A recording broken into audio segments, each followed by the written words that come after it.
Bright marquee lights, salty and sweet treats, soft chatter amongst thousands of fans, hearts thumping, ba-bump, ba-bump, excited and eager. Sat down in the dark, packed theater, still hearing voices all around, and hearts have not stopped skipping beats.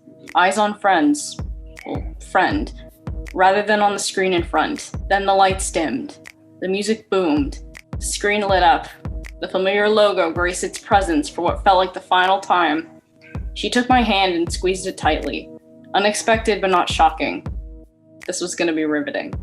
Now imagine every feeling playing out on that glowing screen.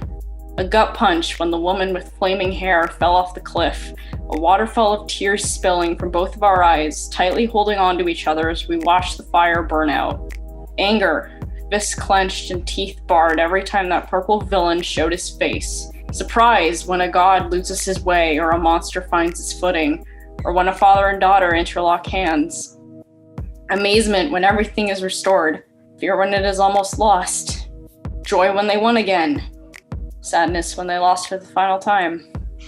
Everything played out on that screen, creating tight handholds, streaming hot tears, and screams of pure joy, prompting a "shut up" from a friend near us, only resulting in us laughing once more. The credits roll, the tears dry. Wow, what a roller coaster. But it was worth it. It was so perfect, especially the person sharing in this.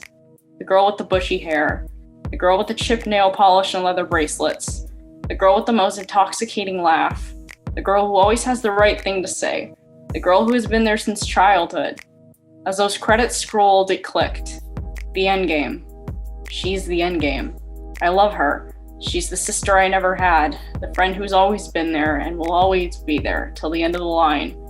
And we were going to destroy life together. That was a thrill ride, a rickety roller coaster, but so is life. And if she and I could survive that whirlwind of a track, we could survive any halt, crack, or snap in that ride called life.